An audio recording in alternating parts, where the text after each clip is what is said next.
topic, that is walking. Now, walking is a really fantastic activity for the human body.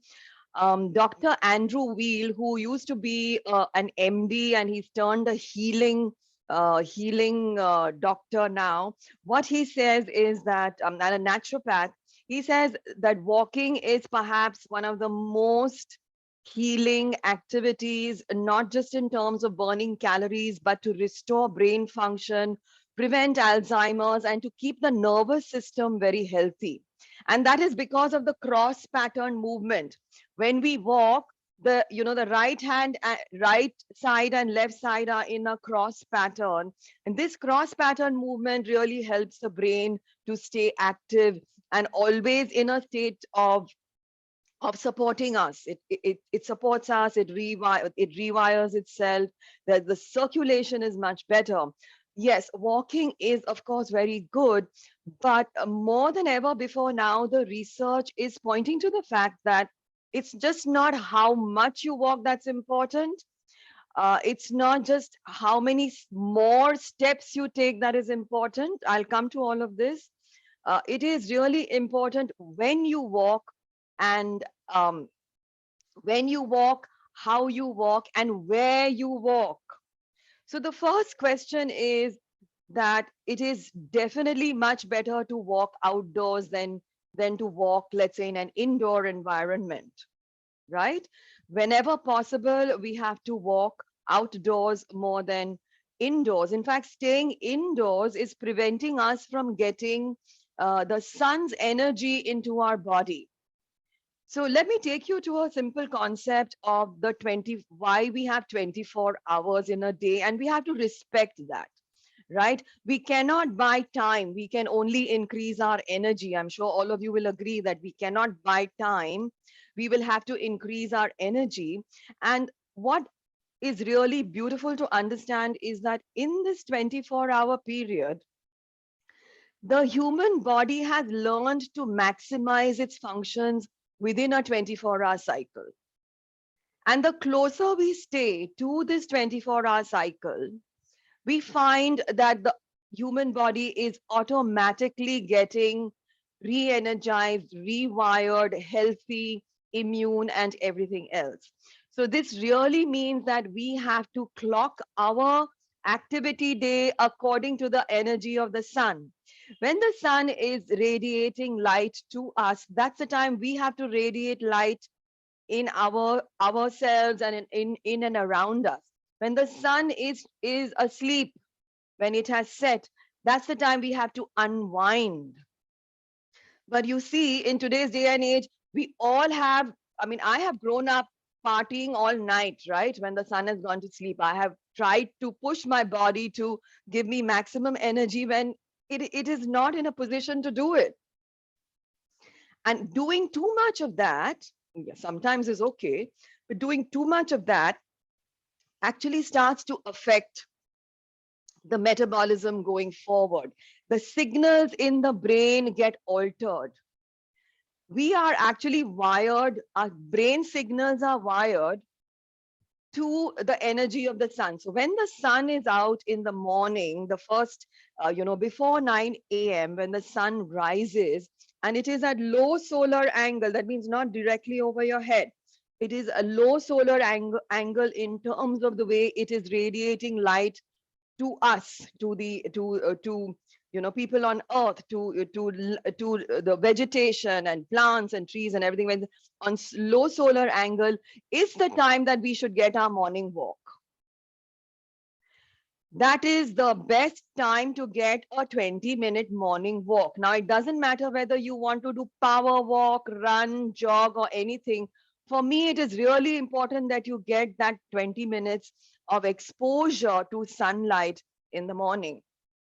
Now, let me explain this concept a little further of this sunlight. You see, you can use a simple app to check the lux. Lux is the energy of light. So what lux, L-U-X, lux really measures is, it's a measurement of how many candles can burn in a certain area. Okay, so If you have 500 lux, then in a given area, only 500 candles can burn. But when I go out in the morning to to the gateway of India, where there is the horizon and there are waves and there is the sea and there's the sun, and just the other day I even saw a rainbow. When that is there, then I have 2 million lux. Just think of it. What did I say? 500 candles in a given area, even in a given square footage. 2 lakh 2 lakh candles burning in the same tiny square footage. That is the power of photon energy. And we need that energy in our lives and in our brain, because our brain is connected with the sunlight. When the sun is bright, then all our hormones are active. So there is a window for that. So before 9 o'clock, if without getting stressed or without getting worried or without starting our day, we can activate these naturally alert hormones for productivity and not for worry. That happens when you take your first morning walk. So let me explain that. Morning walk, we said the first benefit was it's a cross patterned movement. But if you're going to do it indoors, you're not going to get the benefit of the energy of the sunlight to help you to activate all your cells. And how that sunlight does it is that when the sun's light come onto your eyes, and eyes are actually a part of your brain. They are part of your brain that is exposed, right? When that sunlight gets into your eyes, it reaches the roof of your mouth. It activates a certain suprachiasmatic nucleus, whatever it is, which is located in the roof of your mouth, which is, you say, the central body clock. Is a central body clock. And from there, that central body clock sends a message to 300 trillion cells. The clocks of 300 trillion cells, wake up, get going. So if you don't have that sunlight outdoors, you don't get nature signal, which is for free. It is for free in your life. Okay. So how you walk, I mean, when you walk and where you walk. So that morning sunlight is a photon tonic for us. Just like I had explained in our previous talk sessions that the plants trap the energy of the sunlight, so can we through this body clock mechanism, right? So this is a simple trick, a simple hack that all of us can start to use to regulate all the hormones that have gone off, especially after the lockdown. So whether it's children, whether us, whether our pets, everybody needs a happy dose of sunlight in the morning. Now you see, we could do this experiment. You can do this experiment for yourself. What I found during the lockdown was I learned a very, very important lesson. I said, I checked the lux in my bedroom, which is quite, I thought it has a lot of light and everything, but the lux was 500. Then there is a garden in our building just across, and I said, okay, now let me go down and do my workout outdoors because the lux will be more. So when I went down and I checked the lux again, it was just 600 outdoors. Because the way we are living now, because we're surrounded by buildings, even though there are trees and everything, there is a lot of construction all around us, the lux is limited. That's why you need to go to a garden and open space.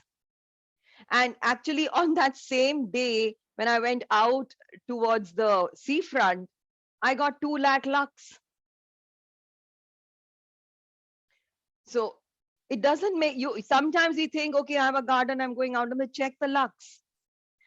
So 2 lakh lux, even if I get for 5 minutes, I will have to spend like the whole day in my garden to get that, right? And then I go past the low solar angle phase. I go into, at 12 noon, the sunlight is not doing the work that it is doing for the body at 9 a.m. At 8 a.m., ideally at sunrise. That is really the best time. So if you wake up at 6, within 1 hour of waking up, that's the other thing. Within 1 hour of waking up, you should go out, outdoors, get a walk. Even, even if the sky is overcast with clouds, the lux is much higher outdoors. So now people say, when it's raining, what do I do? When it's raining, find a time when it's just drizzling also, take an umbrella, raincoat and go outdoors. You get nature's energy in your body. You will not need any external medication. This starts, rebuilding the body clock. So now let's come to the question of what is this body clock? So the thing is that if you see sunlight in the morning and you get enough lux early morning, minimum lux is about 20 to 30,000. If you get that, then about between 14 to 16 hours after that time, you automatically get the sleep hormones coming into you. So you'd feel naturally sleepy without a tranquilizer. And believe me, this has worked with hundreds of my clients. I just tell them to take that morning walk where the brain registers that the day has started, the 24-hour cycle has started. And so within the 24-hour cycle, 8 hours is required for sleep and resting. So it registers that as well, and it gives you the signal to go to sleep.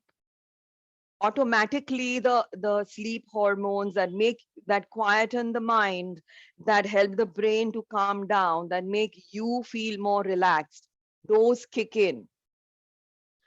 So this is why when you're walking, where you walk is extremely important, and what time you take your walk. Right now, I'll just finish off with one point, and then we can open up for question answers. And that is that, how many steps do you need to take in a day? Now, research has said that you need to be active, take about 10,000 steps. But the point is that you need to take enough steps for during the daytime. So from the time you wake up till the time that you are rested around 6:37. After 7 o'clock, you need to dim the lighting, not have bright lights even in your room as far as possible, because the sleep hormones get activated when there is light. The sleep hormones get deactivated when there is light. They get deactivated when there is light, and they keep you alert. So if you're going to keep watching television, or you're keep going to be looking at your phone, or you're going to be doing those things, let's say after 8 p.m., then it gets really difficult for the brain to say that, you don't need to be alert anymore. The brain keeps you alert. If the brain is keeping you alert, it can't keep you sleepy at the same time. The brain can only do one thing: either keep you alert or keep you, feeling asleep.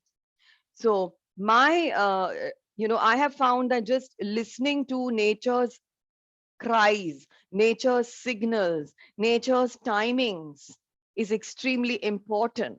So given in this 24-hour cycle, the other realization has been with me that you don't really need to take long walks for being for you don't have to take like 1 hour, 2 hours and all those kinds of walks. Just a 20-minute walk done at the right time, at a pace where you can talk but not sing, is more than enough.